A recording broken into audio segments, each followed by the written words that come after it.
धन सतगुरु गुरु नानक साहिब महाराज जी का प्रकाश दिहाड़ा आ रहा है और कोशिश करते हैं अज तो आने वाले दिनों विच महाराज धन गुरु नानक साहिब जी के समुचे जीवन की संखेप जी विचार आपां सांझी कर सकीए। इतिहास गुरबाणी दे नाल साडा जीवन जुड़े, प्यार विच भेज असीस बख्शो, दोनों हाथ जोड़ लवाओ हाजरी। गुरु बख्शी फतेह प्रवान करो आखो जी। वाहिगुरु जी का खालसा, वाहिगुरु जी की फतेह। धन सतगुरु गुरु नानक साहिब महाराज सच्चे पातशाह जी का पवित्र जीवन इन्हां कु बख्शिशां भरिया है।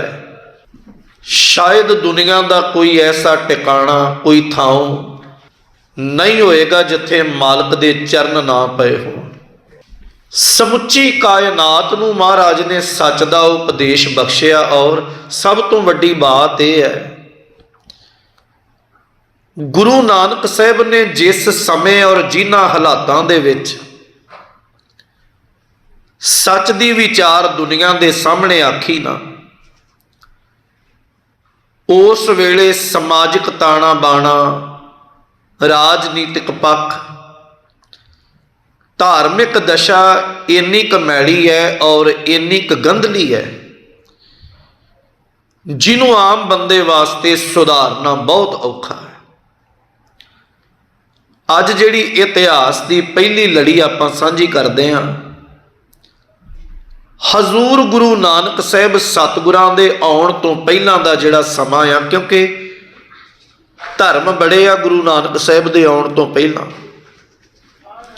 धार्मिक रहबर, धार्मिक पुरुषों की कमी नहीं है और ईवन धार्मिक ग्रंथ भी बड़े हैं। असी इस करके ही अपने मालक नूं नहीं वड्याउंदे भी असी सिखां दे घरां च पैदा होए हां, बल्कि जो गुरु नानक साहिब का सज्जरा सिद्धांत है, जो बरकतां बख्शिशां उन्हां दुनिया की झोली पाईयां, अज भी कायनात, अज भी दुनिया उन्होंने याद करती है।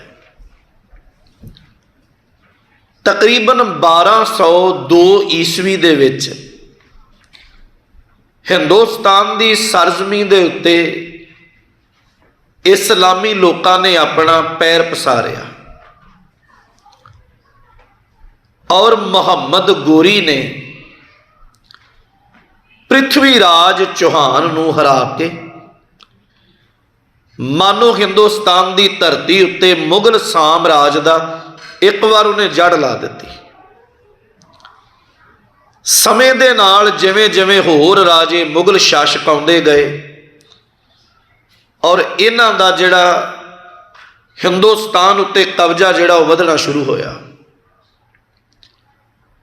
समय दे नाल इन्हां दे विचों सिकंदर लोधी, जिदा इकल्ला ना भावें चलो सिकंदर है, लोधी खानदान बाद च जुड़ता है,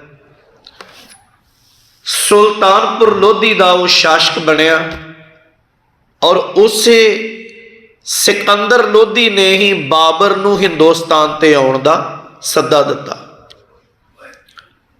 और उहदी एक कोशिश सी भी बाबर जिहड़ा है वो आएगा हिंदुस्तान नूं लुट-पुट के लै जाएगा, मैं इहदा खुद मुख्तियार राजा इस इलाके का होवांगा, पर उंज नहीं होया।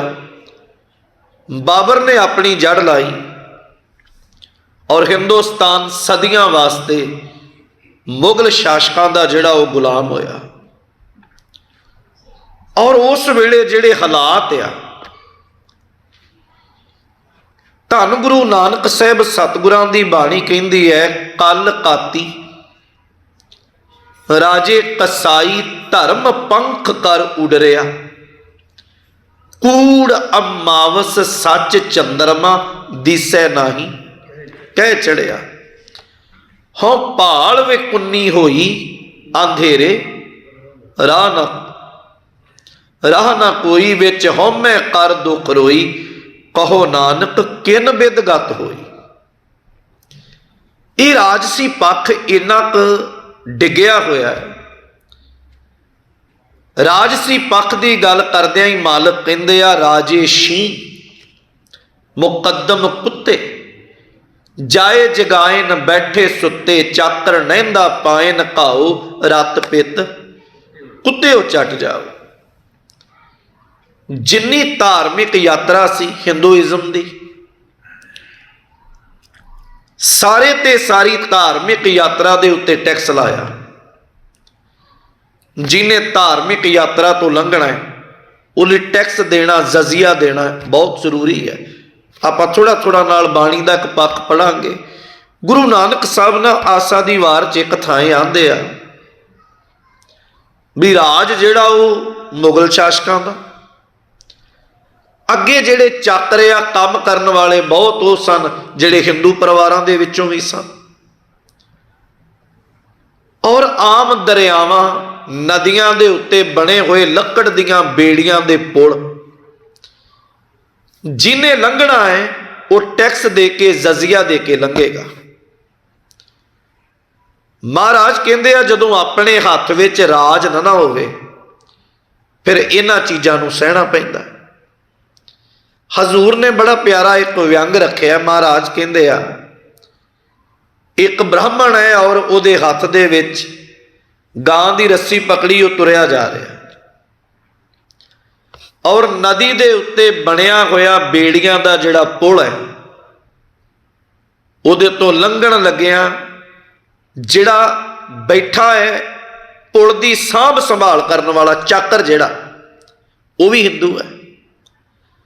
ਜਦੋਂ ਲੰਘਣ ਲੱਗੇ ਤਾਂ ਉਹਨੇ ਰੋਕਿਆ ਵੀ ਬ੍ਰਾਹਮਣ ਟੈਕਸ ਦੇ ਕੇ ਜਾਓ, ਆਪਣਾ ਵੀ ਔਰ ਲੰਘਣ ਵਾਲੇ ਪਸ਼ੂ ਦਾ ਵੀ। ਬ੍ਰਾਹਮਣ ਆਖਿਆ ਵੀ ਇਹ ਕਿਵੇਂ ਹੋ ਸਕਦਾ ਹੈ? ਤੂੰ ਬ੍ਰਾਹਮਣ ਨੂੰ ਮੁਖੀ ਮੰਨਦਾ, ਦੂਜੀ ਗੱਲ ਗਾਂ ਨੂੰ ਦੇਵੀ ਮੰਨਦਾ, ਇਹਦੇ ਗੋਬਰ ਦੇ ਨਾਲ ਚੌਂਕਾ ਸੁੱਚਾ ਕਰਦਾ ਤੇ ਤਾਂ ਵੀ ਮੇਰੇ ਕੋਲੋਂ ਟੈਕਸ ਮੰਗ ਰਿਹਾ। ਉਹਨੇ ਆਖਿਆ ਵੀ ਇਹ ਬਿਲਕੁਲ ਸੱਚ ਹੈ, ਮੈਂ ਤੈਨੂੰ ਵੀ ਦੇਵਤਾ ਮੰਨਦਾ, ਇਹਨੂੰ ਵੀ ਮੰਨਦਾ, ਇਹਦੇ ਗੋਬਰ ਨਾਲ ਘਰ ਵੀ ਸੁੱਚਾ ਕਰਦਾ, ਪਰ ਮੇਰੀ ਮਜਬੂਰੀ ਇਹ ਹੈ ਵੀ ਮੈਂ ਕਿਸੇ ਦੇ ਅਧੀਨ ਆ। ਗਊ ਬ੍ਰਾਹਮਣ ਕੋ ਕਰ ਲਾਵੋ ਗੋਬਰ, ਤਰਨ ਨਾ ਜਾਈ। ਰਾਜਸੀ ਦਸ਼ਾ। ਧੋਤੀ ਟਿੱਕਾ ਤੈਂ ਜਪ ਮਾਲੀ ਧਾਨ, ਮਲੇਛਾ ਖਾਈ। ਅੰਤਰ ਪੂਜਾ ਪੜ੍ਹੇ ਕਤੇਬਾ ਸੰਜਮ, ਤੁਰਕਾਂ ਭਾਈ। ਛੋਡੀ ਲੈ ਪਾ ਖੰਡਾ, ਨਾਮ ਲੈ ਜਾਏ ਤਰੰਦਾ। ਰਾਜਸੀ ਦਸ਼ਾ ਭਾਵ ਧਾਰਮਿਕ ਤੌਰ ਤੇ ਕਿਸੇ ਨੇ ਲੰਘਣਾ ਤੇ ਟੈਕਸ ਜਾਂ ਜਜ਼ੀਆ ਦੇਣਾ ਪਏਗਾ।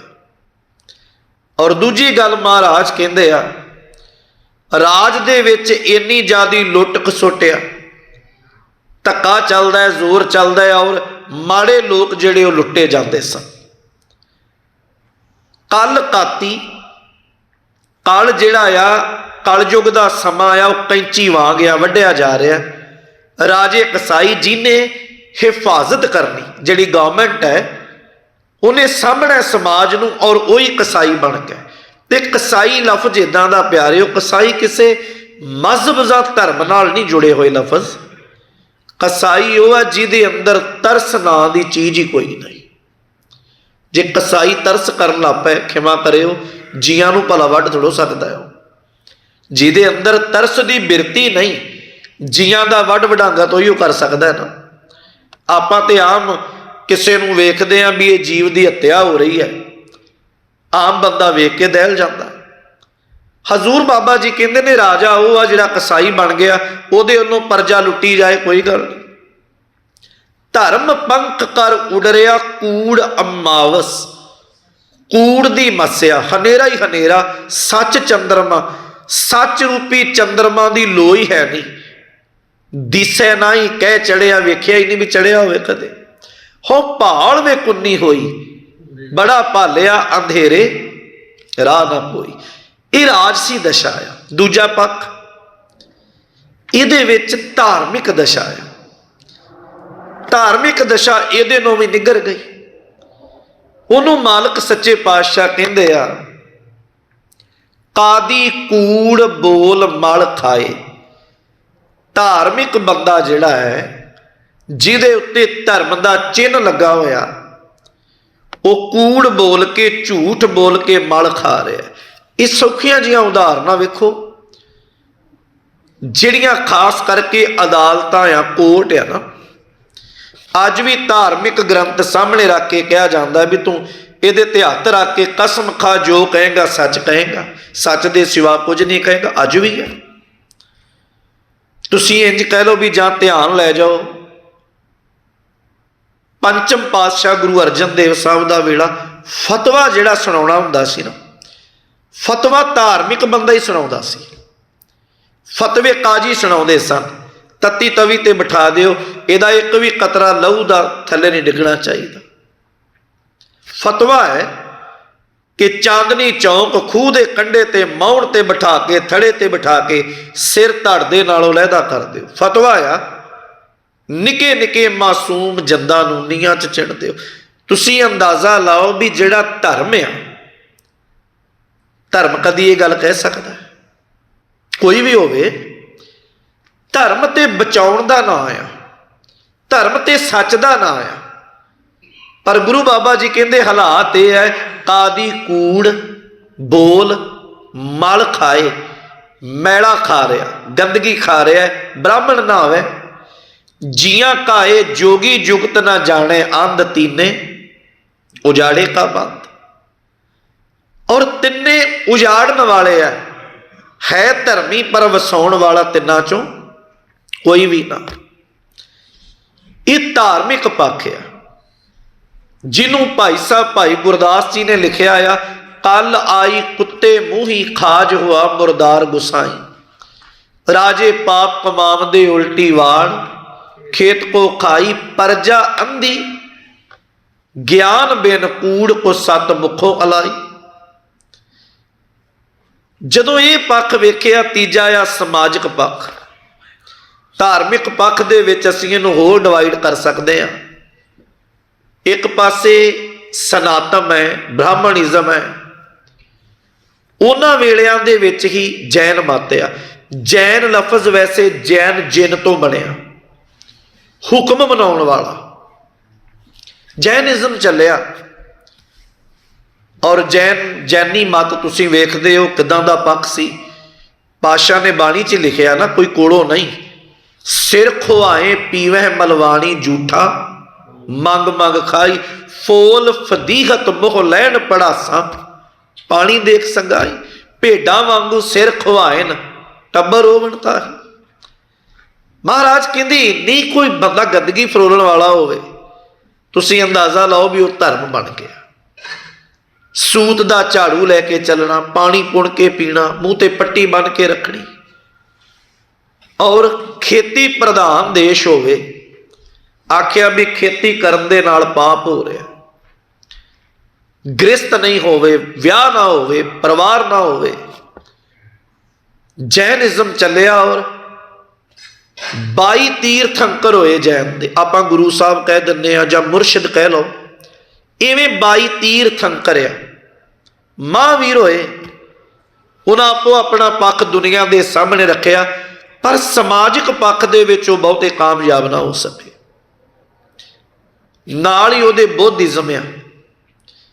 ਬੁੱਧਿਜ਼ਮ ਨੂੰ ਪੜ੍ਹੋਗੇ, ਬੁੱਧ ਨੇ ਇੰਨਿਆਂ ਭੁੱਖਿਆਂ ਰਹਿ ਕੇ ਭਗਤੀ ਕੀਤੀ। ਇਤਿਹਾਸ ਆ ਇਹ ਵੀ ਬੁੱਧ ਜਦੋਂ ਬਾਂਹ ਤੇ ਹੱਥ ਫੇਰਦਾ ਤਾਂ ਉਹਦੇ ਕੇਸ ਝੜ ਜਾਂਦੇ। ਖਾਧਾ ਕੁਛ ਨਾ, ਪੇਟ ਤੇ ਹੱਥ ਫੇਰਦਾ ਤੇ ਉਹਨੂੰ ਰੀੜ੍ਹ ਦੀ ਹੱਡੀ ਜਿਹੜੀ ਉਹ ਪੇਟ ਤੋਂ ਹੀ ਚੁੱਭਦੀ ਨਸੀਬ ਹੁੰਦੀ। ਇਹਨਾਂ ਭੁੱਖਿਆਂ ਰਹਿ ਕੇ ਬੈਠਾ ਉਹ। ਖੈਰ ਉਹਨੂੰ ਗਇਆ ਦੇ ਵਿੱਚ ਇਲਮ ਹੋਇਆ, ਗਿਆਨ ਹੋਇਆ, ਧਰਮ ਦਾ ਕਹਿ ਲਓ, ਕੁਝ ਕਹਿ ਲਓ। ਉਹਨੇ ਆਪਣਾ ਧਰਮ ਦੁਨੀਆ ਦੇ ਸਾਹਮਣੇ ਰੱਖਿਆ, ਪਰ ਉਹ ਰੱਬ ਦੀ ਹੋਂਦ ਤੋਂ ਮੁਨਕਰ ਹੋ ਗਏ, ਪੁਨਰ ਜਨਮ ਤੋਂ ਮੁਨਕਰ ਹੋ ਗਏ ਵੀ ਰੱਬ ਨਹੀਂ ਹੈ। ਉਹਨੇ ਆਪਣੇ ਮੁਖੀ 4 ਚੇਲੇ ਥਾਪੇ। ਆਨੰਦ ਉਹਦੇ ਆਪਣੇ ਸਕੇ ਚਾਚੇ ਦਾ ਪੁੱਤ ਭਰਾ ਆ, ਉਹਨੂੰ ਕੋਲ ਰੱਖਿਆ। ਬਾਕੀ ਦੂਜਿਆਂ ਨੂੰ ਉਹਨੇ ਇਲਾਕੇ ਦੇ ਵਿੱਚ, ਦੂਜੇ ਦੇਸ਼ਾਂ ਦੇ ਵਿੱਚ ਪ੍ਰਚਾਰ ਲਈ ਭੇਜਿਆ। ਸਮਾਜਿਕ ਤੌਰ ਤੇ ਬਹੁਤ ਲੰਮਾ ਸਮਾਂ ਉਹ ਧਰਮ ਨਾਲ ਚੱਲ ਸਕਿਆ। ਤੀਸਰਾ ਪੱਖ ਅਸੀਂ ਜੋਗੀਆਂ ਦਾ ਵੇਖੋਗੇ। ਜੋਗੀ ਤੇ ਉੱਦਾਂ ਹੀ ਘਰ ਗ੍ਰਸਤੀ ਤੋਂ ਕਿਨਾਰਾ ਕਰਨ ਵਾਲੇ ਸਨ। ਜਦੋਂ ਭਾਈ ਸਾਹਿਬ ਭਾਈ ਗੁਰਦਾਸ ਲਿਖਦੇ ਆ ਨਾ, कि जोगी ज्ञान विहूणिया, निस दिन अंग लगाए नशारा, बाज गुरु डुब्बा जग सारा। जोगी तो बैठे सिद्ध शिप बैठे परबती, कौन जगत को पार उतारा। ज्ञान की कणी तो जोगियां कोल है, पर दसी नहीं दुनिया नूं रिधियां सिद्धियां, अपनी पूजा प्रतिष्ठा मत्था टकाउण तक सीमित रह गया, गां तुरे ना। यह समाजिक पक्ष, क्षमा करे धार्मिक पक्ष है। तीजा पक्ष है समाज का। समाज की हालत नूं भाई गुरदास जदों बयान करते हैं, वो कहते हैं पिंडां दे विच बने हुए खूह है। एक पिंड है, ਉਹਦੇ ਚ दो खूह है। एक खूह पिंड ਦੇ ਵਿਚਕਾਰ है जिथों उच्च जातीए ਵੱਡੇ जातां ਦੇ लोग पानी भरदे ते नीवां बंदा कोल दी ना लंघ सकदा। पिंडों बाहर एक वखरा खूह है जिथों पशु पानी पींदे आ, शूदर लोग उथों पानी पीण। धार्मिक स्थान ते शूदर नहीं जा सकदा। बाणी दा ये बचन आ, भगत नामदेव साहब ने अपना हाल बयान किया है। ये पंडिया मोको ढेड कहत है, तेरी पैज पछाउंडी होएला।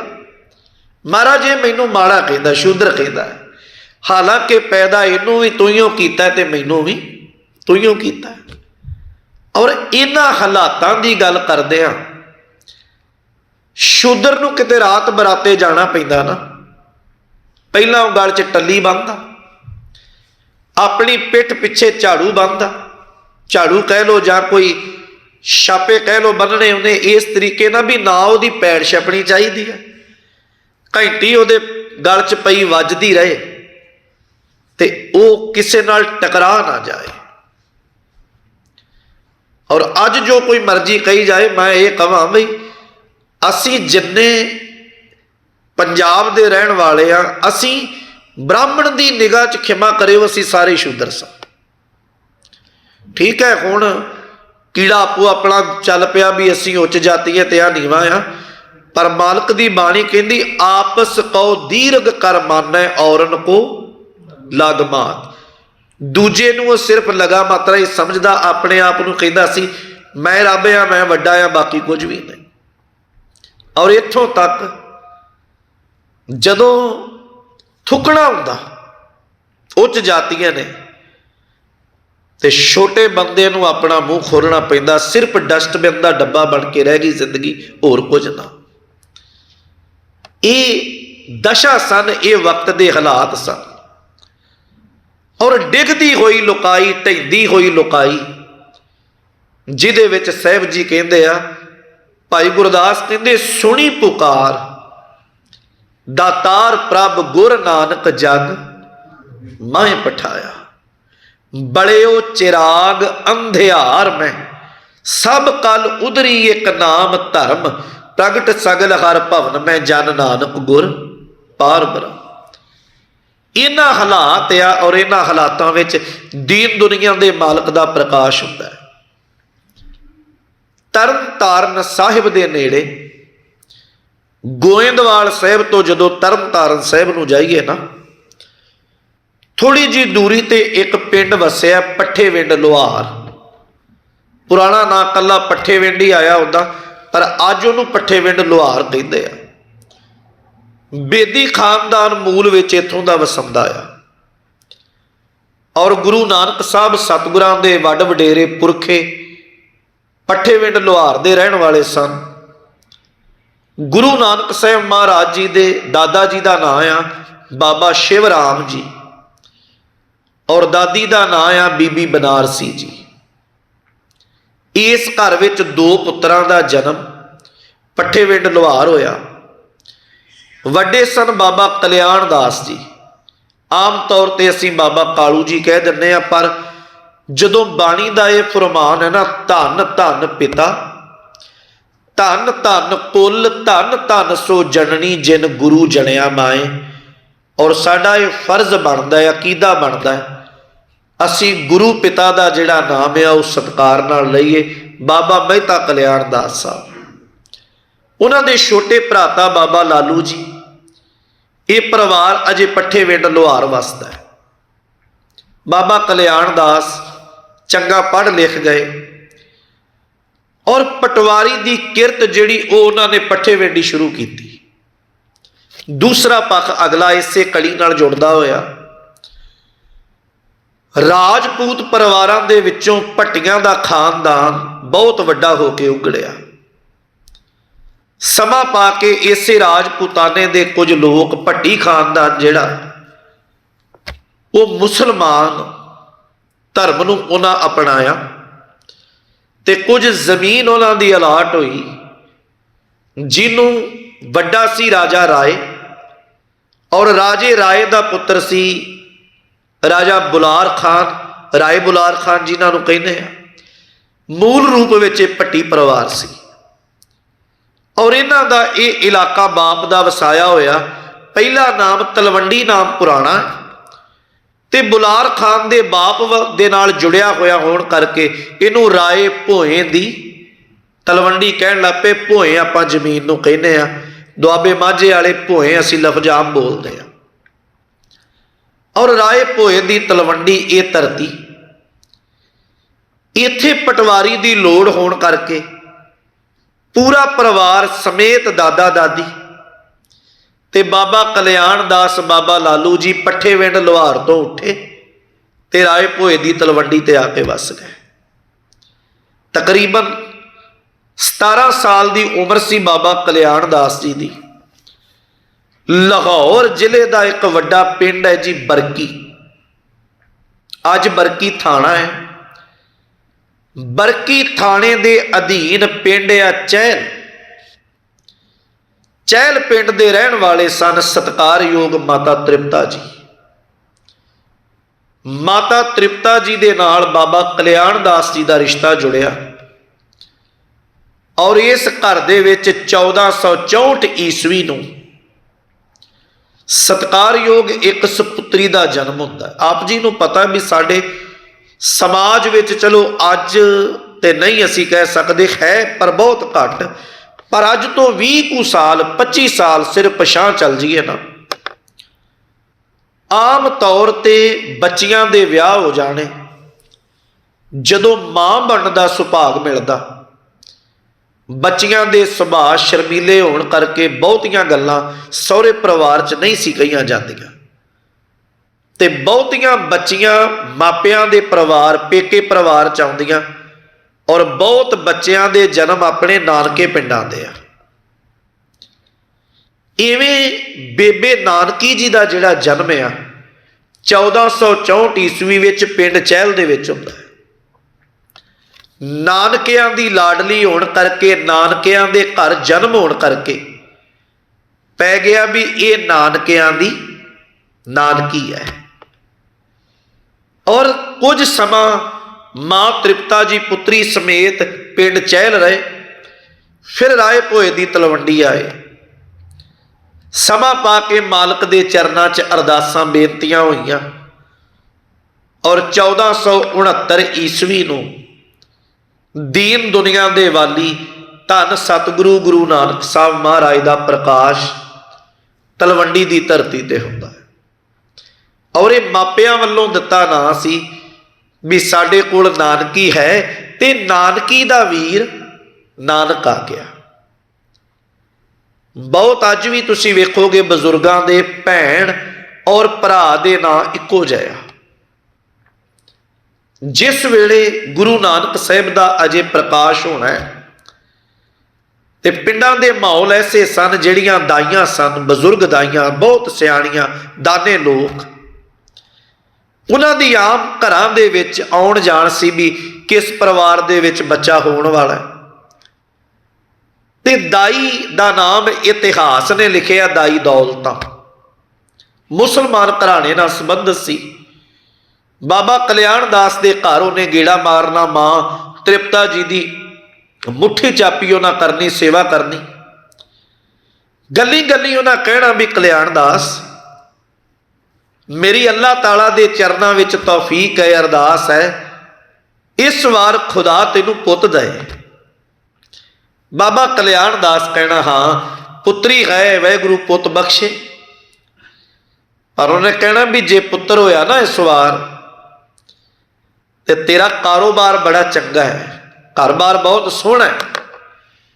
ते लोग ना जदों समा आउंदा है ना किते साडे वर्गे कमियां दा गरीबां दा, पहला लोग वायदे बड़े कर लेंदे आ, पर अखीर सानू कपड़ा लीड़ा इदां दा दिता जाता है कल्याण दास जिहड़ा कोई भी ना पाए। माफ करियो साडे समाज 'च चीज़ां होईयां, नहीं कुछ खाण नूं दिल करे ना भी वाधू पिया, उदों नहीं देना जदों देना चाहिए। जदों खाण तो चीज़ बिल्कुल बदतर हो जाए रह जाए, फिर असीं कहने आ भी हुणे उहनूं दे दिओ, हुणे काम वाले नूं दे दिओ। कपड़ा जिहड़ा पाउण योग ना रह जाए, सब तो माड़ा होए, फिर असीं कहने कमी नूं दे दिओ, काम वाले नूं दे दिओ। सच ये है भी ये साडा समाज नहीं है, खिमा करियो। बाबे दी ते आवाज़ ये है, नीचा अंदर नीच जात, नीची हूँ अत नीच, नानक तिनकै संग साथ, वड्डियां स्यों क्या रीस, जिथे नीच संभालियन तिथे नदर तेरी बख्शीस। हजूर महाराज दे बापू जी बाबा कल्याण दास कहन लगे, ना दौलतां ये होर लोकां दीयां गल्लां हो सकदियां, कल्याण दास दे घर दीयां नहीं। कहन लगे मेरे नाल वायदा कर, सर्दी दे कपड़े लै देगा ना, मेरे निके निके बच्चे आ पोते पोतियां, वो ना होवे किते ठंड च ठरू ठरू करी जाण, ऐतकी तेरे कोलों ही लैना है। अनाज भी चाहिए, थोड़े पैसे भी चाहिए। बाबा कल्याण दास कहन लगे कोई गल नहीं। जिस दिन हजूर दा प्रकाश होया, कवि संतोख सिंह कहंदे आ, बहुत बालक जन्मे सिस कर माही, बड़े बालकां ने दाई दौलतां दे हत्थां राहीं जन्म लिया, क्योंकि वह पेशा सी, वह काम सी है। पर जिस दिन गुरु नानक साहब का प्रकाश होया, धीरग नर ज्यों बिगस मिले हैं, त्यों इन कीने शब्द भले हैं। कहते गुरु नानक साहब महाराज तुसी इस गल नूं इमेजिन करके वेखियो, बाणी कहती गुर नानक जिन सुनिया पेखिया, से फिर गरभास ना भरिया रहे। देखो दर्शना विच बड़ी वड्डी दात आ। ठीक है, अज हर बंदे दे आपो अपने ख्याल है, जिन्हां माणिया ना उन्हां दर्शनां चों भी बड़ा कुछ मान लिया। मैं एक छोटी जी उदाहरण कह के फिर इत्थे आ जाना। सैयद खां पठान बड़ा वड्डा योद्धा है, दिल्लियों चलिया गुरु गोबिंद सिंह साहब नूं मारन वास्ते। गुरु कलगीधर महाराज का जो टाकरा होया ना, उन्हें आख्या भी मन्ना तां जे गुरु गोबिंद सिंह सामने आके लड़े। महाराज ने एक लफज नहीं सी जबान तो कहा, एक भी लफज। पूरा इतिहास पढ़ लो, सिर्फ उन्हें महाराज नूं घोड़े ते बैठिया वेख्या ते सैयद खान की हिम्मत ही नहीं पई भी वह तलवार कढ़ लै। महाराज आख्या भी किहड़ी गल आ, हो सामने। घोड़े तो उतरिया ते उन्हें चरना ते सीस रख दिता। गुरु के दर्शनां च बड़ी वड्डी बरकत आ, जदों रहमत वरतदी है, जदों किरपा वरतदी है। हजूर गुरु नानक साहब सतगुरु महाराज अंदाजा लायो, दाई दौलतां वो पवित्र औरत आ, दाई दौलतां वो भागां वाली औरत आ जिन्हें पहली बार गुरु नानक साहब के तन नूं छूया। वो भागां वाली औरत है जिन्हें महाराज गुरु नानक साहब के दीदार किए पहली बार। वो भागां वाली औरत है जिन्हें गुरु नानक साहब के प्रकाश की सेवा नूं निभाया। जन्म होना है, प्रकाश होना है। जदों महाराज का प्रकाश होया, इतिहास कहता भी महाराज रोए नहीं, मुस्कुरा के जन्म लिया, क्योंकि आम दुनिया वर्गे नहीं सानू। ठीक है, शरीर करके ही इस दुनिया ते आना पैना सी, पर वो खुद निरंकार स्वरूप सरदाता आए, मिले ते बड़ी हैरान हो गई दाई दौलत भी ये शगन होया कि कुशगन होया।